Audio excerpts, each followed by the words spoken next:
Arshad Yusufzai is a political analyst joining me from Peshawar in Pakistan. Sir, thanks so much for your time. Jalalabad has now fallen. It certainly seems inevitable that Kabul is next. How soon do you see the Taliban taking the capital city? Yes, exactly. Thank you. Jalalabad is one of the 5 major cities of Afghanistan, as you mentioned. And this was the last remaining city other than Kabul that was still in government control. It falls in the eastern zone, that is Nangarhar province, Nuristan, Laghman, and Logar. Historically, if we look at Jalalabad, when the Mujahideen took over Jalalabad, they were able to capture or control Kabul. Similar things happened when the Taliban came into power first time. When they took over Jalalabad, they were able to launch an offensive on Kabul, and that's when they took it. It is actually a gateway, one of the most important gateways to Kabul. And Taliban took control of the important Hisarak district that is actually connected with Kabul about 3 weeks ago. Arshad, what happens once the Taliban takes Kabul? Because this is an inevitability, possibly in the next few days. What happens to the people living there, and how are their lives going to change?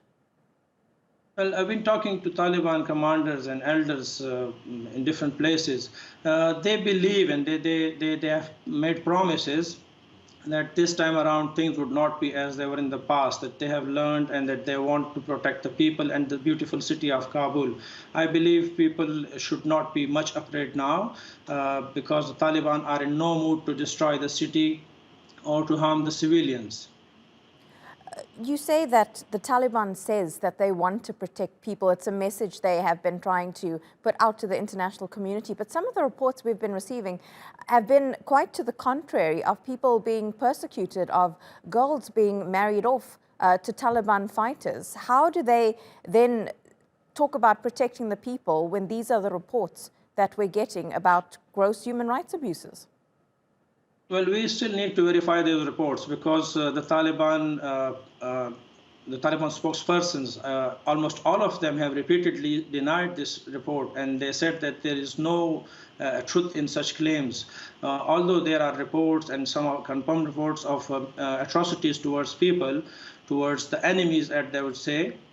But this report about girls being married to the Taliban fighters have not been confirmed yet. And the Taliban, they clearly say that they have a system, a judicial system, where they can try anybody from their ranks, be it a soldier or a commander, if they were found guilty of any human rights violations.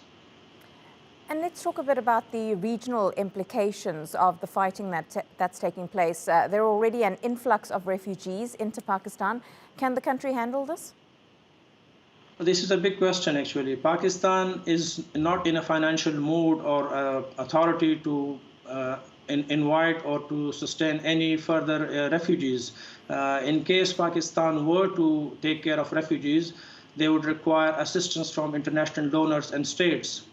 And unless that is guaranteed, I don't think Pakistan is going to allow any further refugees. Although Pakistan has identified a few places where they are planning to have refugee camps that are close to the border with Afghanistan in different places. At least 3 of them are in Khyber Pakhtunkhwa province, from where I am.